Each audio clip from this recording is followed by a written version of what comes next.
de gens, parce qu'ils sont centrés sur eux-mêmes, ont l'impression d'être plus présents au monde et aux autres.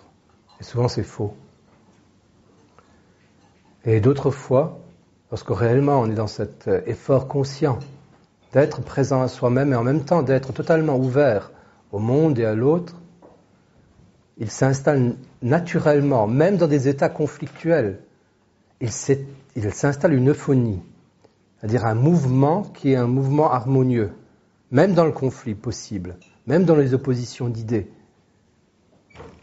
Parce que tout simplement, il y en a un des deux, les deux c'est mieux, l'un des deux qui fait cet effort conscient d'être présent à lui et à l'autre.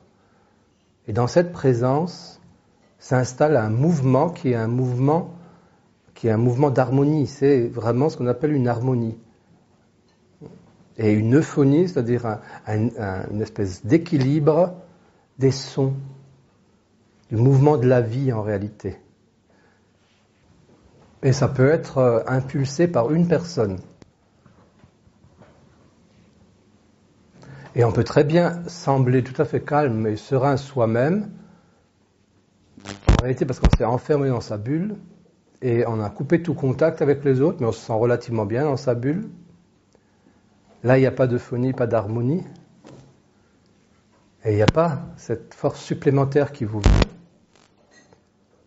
vient. Il y a uniquement cette autoconservation. Ou bien on peut être dans cet autre état où vraiment on est ouvert à travers sa respiration, à travers sa volonté, sa pensée, ses sens, présent à soi, présent à l'autre. Et à ce moment-là, on n'est pas dans sa bulle. On a créé un champ dans lequel un mouvement qui est plus grand que soi se met en route. Et ça, on peut essayer de faire des expériences de ce type-là, en particulier avec les gens avec qui on est habituellement, avec son épouse, vous êtes marié, vous avez des enfants, avec vos enfants.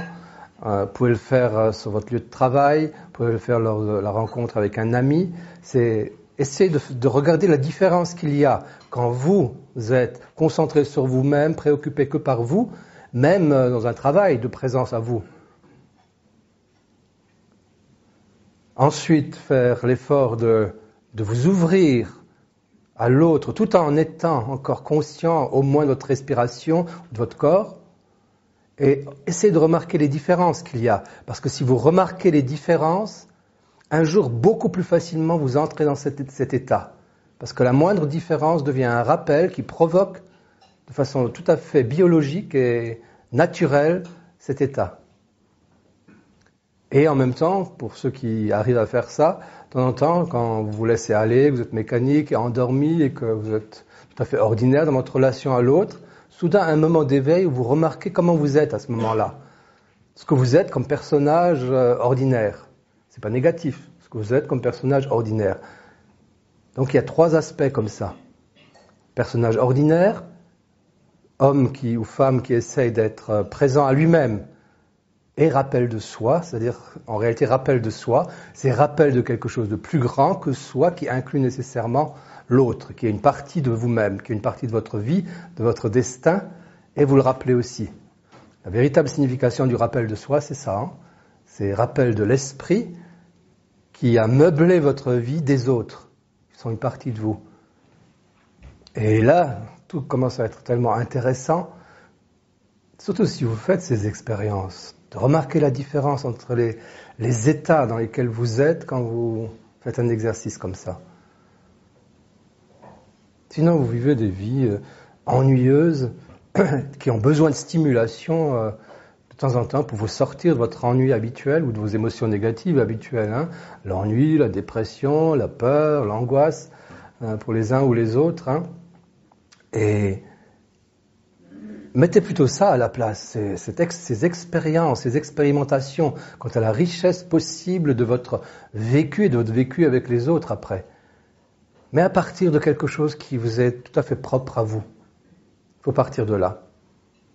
Et à ce moment-là, vous pourrez profiter encore des stimulations si vous aimez, je sais pas moi, faire du ski ou tout ce que vous pouvez aimer faire, aller nager, qu'est-ce que vous faites ?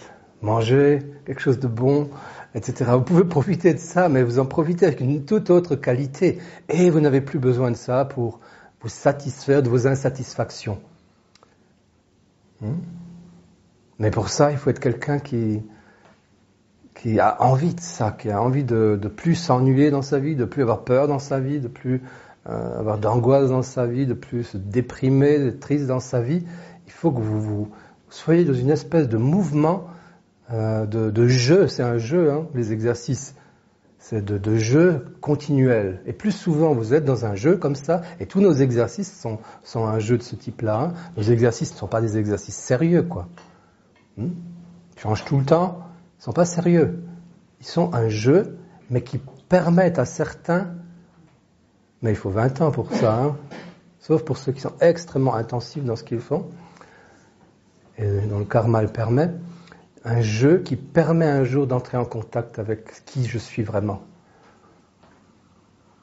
L'esprit que je suis.